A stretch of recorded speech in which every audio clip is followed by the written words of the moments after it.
માળિયાહાટી તાલુકામાં માવઠાથી ખેડૂતો બરબાદ મામલતદારને આપવામાં આવ્યું છે આવેદનપત્ર। માળિયાહાટી તાલુકામાં થયેલી અતિવૃષ્ટિમાં ભારે વરસાદના કારણે ખેડૂતોના પાકોમાં ભારે નુકસાન થવાથી ખેડૂતો પર આર્થિક સંકટ તણાયું છે। બોડી, તરસિંગા તેમજ માતરવણિયા તેમજ ભાખરવડ ગામના ખેડૂતો દ્વારા મામલતદાર કચેરી ખાતે આવેદનપત્ર આપી સહાય અને પાક ધિરાણ માફ કરવાની માંગ કરવામાં આવી છે। ચાલુ વર્ષે માવઠાના કારણે અણધાર્યો ભારે વરસાદ વરસતા ખેડૂતોના ઊભા પાકને ભારે નુકસાન થયું છે। ખાસ કરીને માળિયાહાટી તાલુકાના મુખ્ય પાકો જેમ કે મગફળી, સોયાબીનના પાક સંપૂર્ણ રીતે નિષ્ફળ ગયા છે। ખેતરોમાં વરસાદી પાણી ભરાઈ જતા પાક સડી ગયું છે। ખેડૂતોને ખેતીનો ખર્ચ પણ પાછો મળ્યો નથી। ખાતર, દવા, બીજ, વાવેતર વગેરેનો ભારે ખર્ચ કરી ખેડૂતો હવે દેવાના બોજ હેઠળ આવી રહ્યા છે। ઘણા ખેડૂતો આર્થિક રીતે પાયમાલ થઈ ગયા છે। પરિવારનું ગુજરાન ચલાવવું મુશ્કેલ બન્યું છે। ખેડૂતોને આવેદનપત્રમાં ઉલ્લેખ કર્યો છે કે નવરાત્રિના સમયગાળામાં પણ અતિવૃષ્ટિ થતા પાકોને નુકસાન થયું છે। તૈયાર પાક સડી જવાથી ઘણો માલ બગડી ગયો છે, પરંતુ નુકસાનનો યોગ્ય સર્વે કરવામાં આવ્યો ન હતો। હાલ ફરીથી અતિવૃષ્ટિ થતા ખેડૂતોમાં ઉભેલો પાક સંપૂર્ણ નાશ થયો છે। નવરાત્રી દરમિયાન થયેલા પાક નુકસાનીનો સર્વે કર્યા વિના જ ખેડૂતોને આર્થિક સહાય પેકેજ જાહેર કરવા ખેડૂતોની માંગ છે।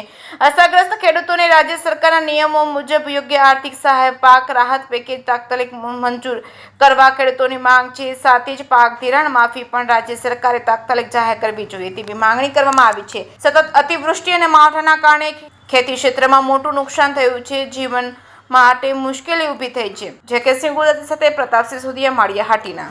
મારું નામ નવનીતભાઈ હરિભાઈ વડાલિયા, ખેડૂત માતરવાણિયા ગામનો ખેડૂત છું અને 4 ગામ માતરવાણિયા, બોડી, તરસિંગડા અને ભાખરવડ 4 ગામના સરપંચ અને એક ગામમાંથી 50 ખેડૂતો સમૂહ થઈ અને માળિયા મામલતદાર ઓફિસે આવેદનપત્ર આપવા આવ્યા। આવેદનપત્ર એટલા માટે આપવા આવ્યા છે કે અમારા ગામ 4 ગામની અંદર જે નુકસાની થયું એનું સર્વે તાત્કાલિક અને ચોખ્ખું કરવામાં આવે।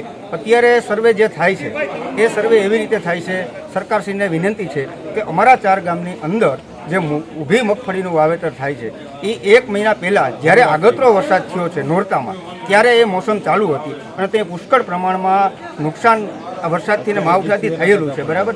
અત્યારે જે વરસાદ થયો એ વરસાદ પહેલાં જે થયો હતો એ વરસાદ અમારે ઘણો બધો વધારે હતો અને ઘણું બધું વધારે નુકસાન થયું, બરાબર।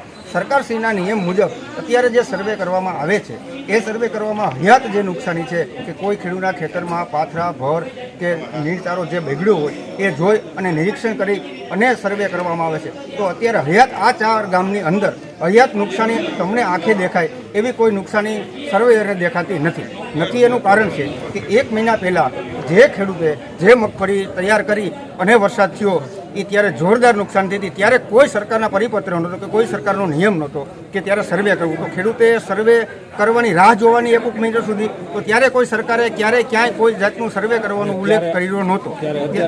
અત્યારે જે નુકસાની છે એ નુકસાની મુજબ અત્યારના ગાઈડલાઈન મુજબ સરકારના અત્યારે સર્વે કરે છે। તો જે ખેતર જાય છે ત્યાં સર્વેને કોઈ નુકસાની દેખાતી નથી। વાસ્તવિક એ છે 1 મહિના પહેલાં જ્યારે વરસાદ થયો ત્યારે ઘણા ખેડૂતોએ મગફળી, સોયાબીન એમનો ઊભો પાક સડકાયેલો છે કે જે બળીને ખાક થઈ ગયો હતો, રાખ થઈ ગયો હતો જે વરસાદથી, એને લીધે અત્યારે એ સર્વે પાછું વ્યવસ્થિત અને સંકલન કરી અને વ્યવસ્થિત સરકારની ગાઈડલાઈન મુજબ કરવામાં આવે। બીજું કે સરકારની એવી કોઈ ગાઈડલાઈન નહોતી કે જ્યાં સુધી સર્વે ન થાય ત્યાં સુધી ખેતરમાં જવું નહીં।